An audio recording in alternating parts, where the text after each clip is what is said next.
नमस्कार दोस्तों। इस वीडियो में हम लोग NCERT history for class 11th का स्टडी करेंगे।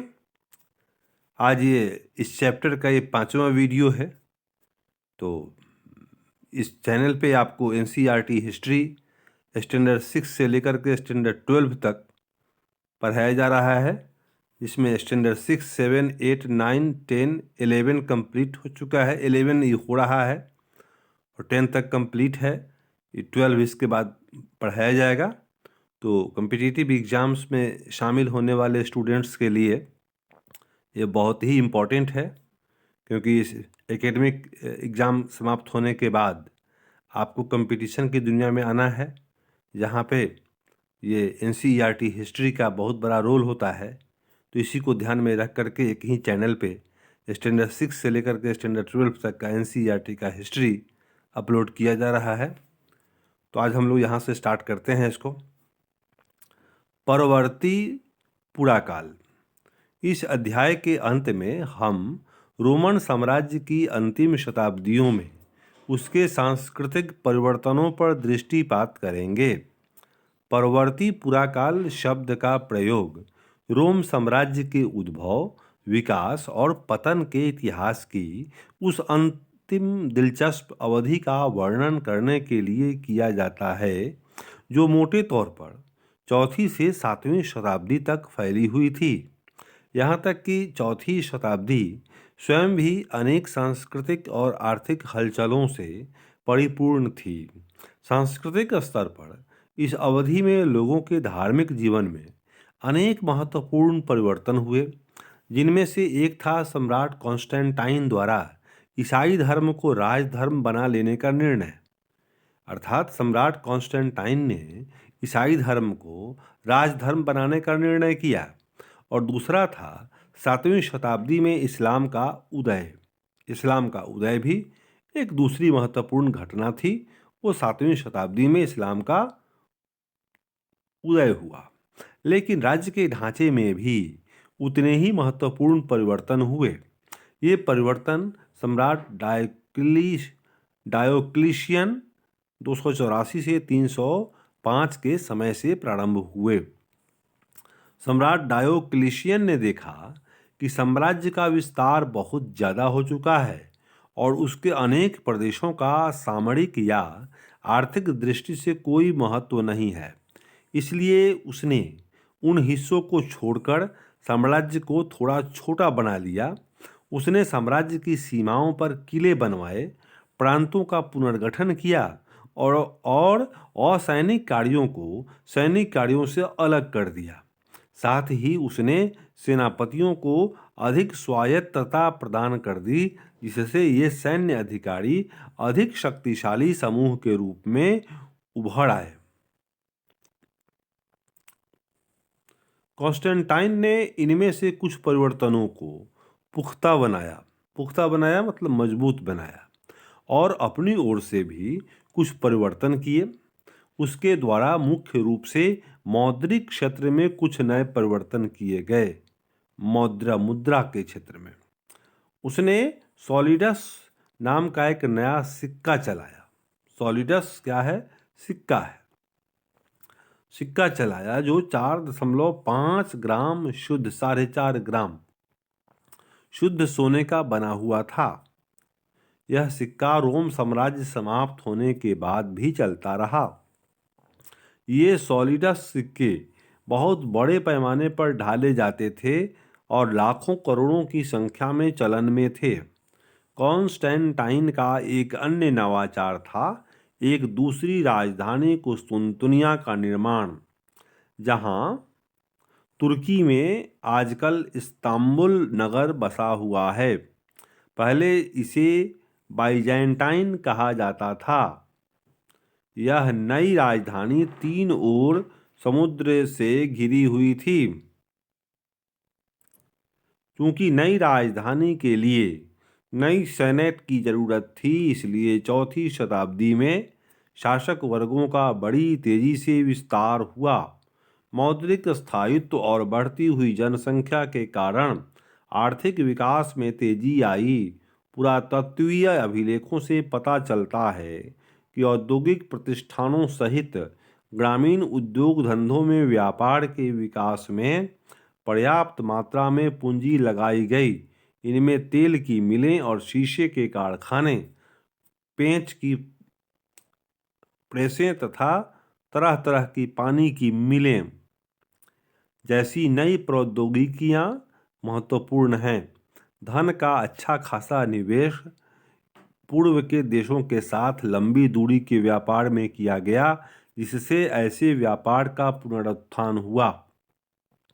इन सभी के फलस्वरूप गहरी शहरी संपदा एवं समृद्धि में अत्यधिक वृद्धि हुई, जिससे स्थापत्य कला के नए नए रूप विकसित हुए और भोग विलास के साधनों में भरपूर तेजी आई।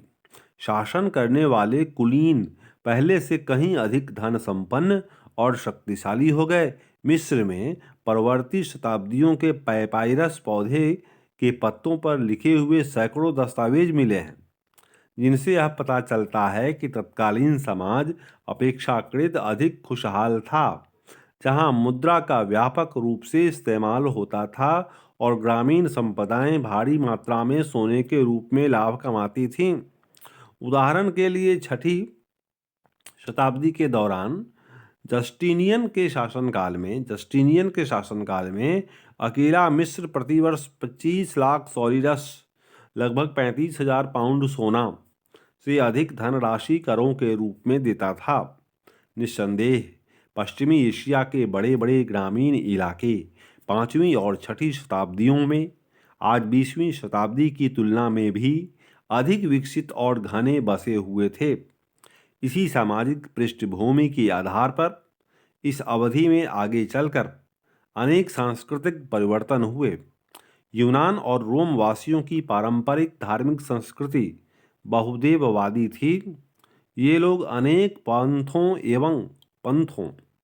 एवं उपासना पद्धतियों में विश्वास रखते थे और जुपिटर, जूनो, मिनर्वा, मॉर्स जैसे अनेक रोमन, इतालवी देवों और यूनानी तथा पूर्वी देवी देवताओं की पूजा किया करते थे, जिसके लिए उन्होंने साम्राज्य भर में हजारों मंदिर, मठ और देवालय बना रखे थे। ये बहुदेववादी स्वयं को किसी एक नाम से नहीं पुकारते थे। रोमन साम्राज्य का एक अन्य बड़ा धर्म यहूदी धर्म था, लेकिन यहूदी धर्म भी एकाश्म मोनोलिथ यानी विविधताहीन नहीं था। अर्थात परवर्ती पुराकाल के यहूदी धर्म में अनेक विविधताएं मौजूद थीं। अतः 4ठी या 5वीं शताब्दियों में साम्राज्य का ईसाईकरण एक क्रमिक एवं जटिल प्रक्रिया के रूप में हुआ। बहुदेववाद विशेष रूप से पश्चिमी प्रांतों में आसानी से तुरंत गायब नहीं हुआ।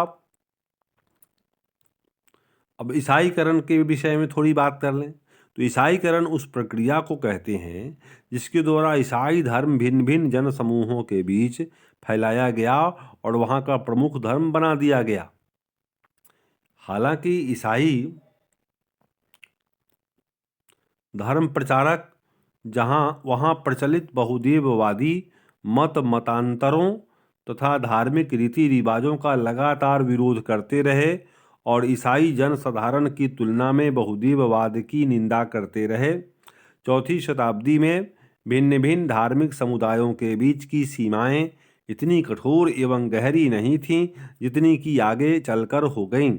ऐसा शक्तिशाली बिशपों की कोशिशों के कारण हुआ, जिन्होंने अपने अनुयायियों को कड़ाई से धार्मिक विश्वासों तथा रीति रिवाजों का पालन करने का पाठ पढ़ाया। जनता में आम खुशहाली खास तौर पर पूर्वी भागों में अधिक फैली, जहां आबादी 6ठी सदी के मुख्य भाग तक बढ़ती रही थी।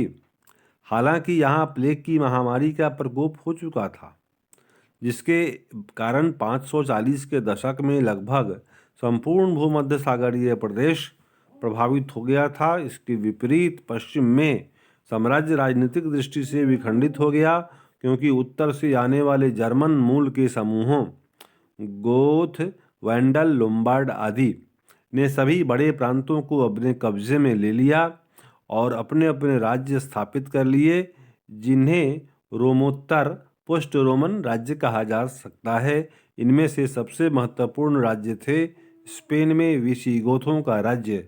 विसिगोथों का राज्य ये पोस्ट रोमन राज्य था, जिसे अरबों ने 711 से 720 के बीच नष्ट कर दिया। गौल में फ्रैंकों का राज्य लगभग 511 से 687 ईस्वी और इटली में लोम्बार्डों का राज्य 568 से 774। ये राज्य एक भिन्न किस्म की दुनिया की शुरुआत के पूर्व संकेत थे, जिसे दुनिया को आमतौर पर मध्यकालीन कहा जाता है। मध्यकालीन शुरुआत हुई यहाँ से। राज्य के एक भिन्न किस्म की दुनिया की शुरुआत की पूर्व संकेत थे, जिसे दुनिया को आमतौर पर मध्यकालीन कहा जाता है। मध्यकालीन पीरियड की शुरुआत यहाँ होती है। पूर्वी भाग में जहाँ साम्राज्य संयुक्त बन रहा, पृष्ठभूमि तैयार हो रही थी मध्यकाल की शुरुआत की। पूर्वी भाग में जहाँ साम्राज्य संयुक्त बना रहा, जस्टिनियन का शासनकाल समृद्धि और शाही महत्वाकांक्षा के उच्च स्तर का द्योतक था। जस्टिनियन ने 533 में अफ्रीका को वैंडलों के कब्जे से छुड़ा लिया और इटली को ऑस्ट्रोगोथों से लेकर वापस उस पर अधिकार कर लिया। इससे देश तहस नहस हो गया और लॉम्बार्ड के आक्रमण के लिए रास्ता तैयार हो गया। 7वीं शताब्दी के प्रारंभिक दशकों तक आते आते रोम और ईरान के बीच लड़ाई फिर छिड़ गई। ससानी शासकों, जो 3री शताब्दी से ईरान पर शासन कर रहे थे, ने मिस्र सहित सभी विशाल पूर्वी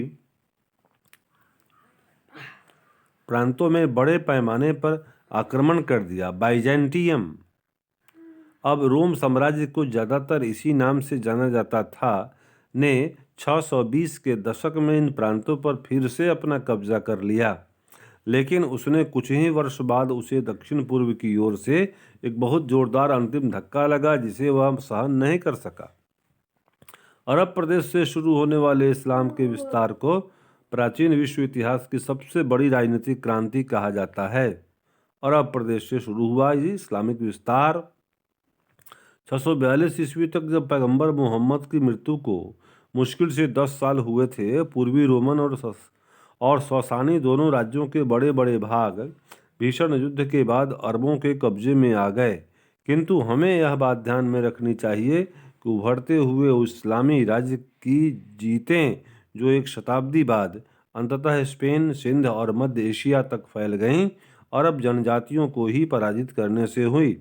अरब से शुरू होकर ये जीतें सीरियाई रेगिस्तान तथा इराक की सरहदों तक पहुंची, जिसके पश्चात मुस्लिम सेनाएं और दूर दूर तक गईं, जैसा कि हम अगले विषय 4 में देखेंगे।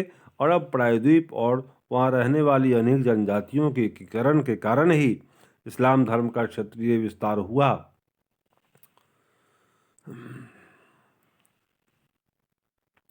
शासक, तो ये महत्वपूर्ण शासक और घटनाएं समय के हिसाब से आपको यहाँ पर हैं। 27 ईसा पूर्व से 14 ईसा पूर्व ऑगस्टस प्रथम रोम सम्राट।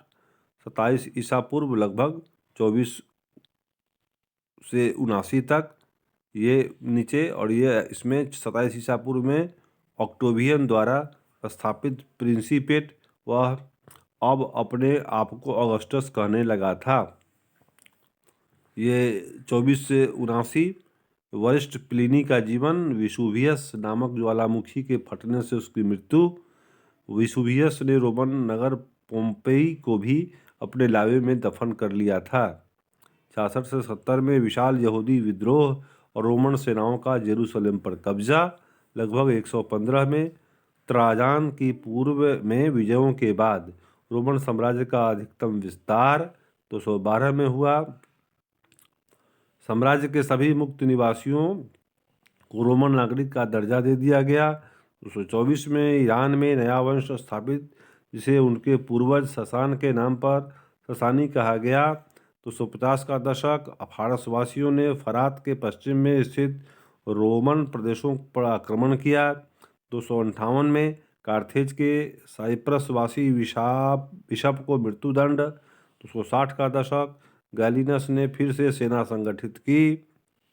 273 पामायरा का कारवां नगर रोमवासियों द्वारा नष्ट किया गया।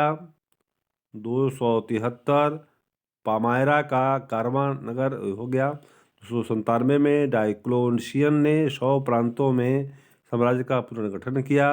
लगभग 310 में कॉन्स्टेंटाइन ने सोने का नया सिक्का सॉलिडस चलाया। 312 में कॉन्स्टेंटाइन ने ईसाई धर्म स्वीकार कर लिया। 324 में कॉन्स्टेंटाइन अब साम्राज्य का एकमात्र शासक बन गया। उसने कुस्तुनतुनिया नगर की स्थापना की। 354 से 430 हिप्पो के बिशप ऑगस्टीन का जीवन काल। 378 गोथ लोगों ने एड्रियानोपल में रोमन साम्राज्य को करारी मात दी। 391 सिकंदरिया में सेरेपियम सेरापिस का मंदिर नष्ट किए गए। 410 विसिगोथों ने रोम का विध्वंस कर दिया।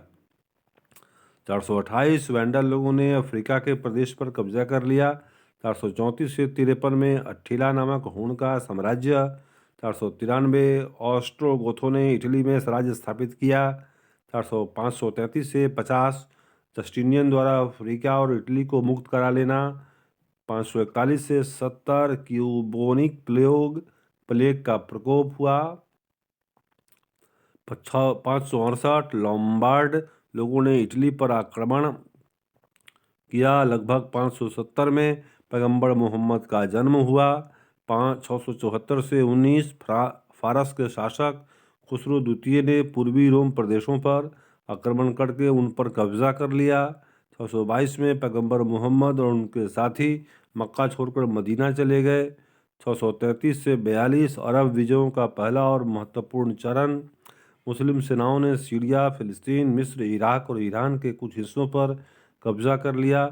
661 से 750 सीरिया में उबैया वंश। 698 अरबों ने कार्थेज को जीत लिया। 711 में स्पेन पर अरबों का आक्रमण। तो मेरे दोस्तों, ये आपके लिए मैंने इस पार्ट को फिनिश किया। इसके बाद वाला पार्ट पढ़ाया जाएगा। आपने इसको देखा, इसके लिए थैंक यू। आपका दिन मंगलमय हो। Have a nice day.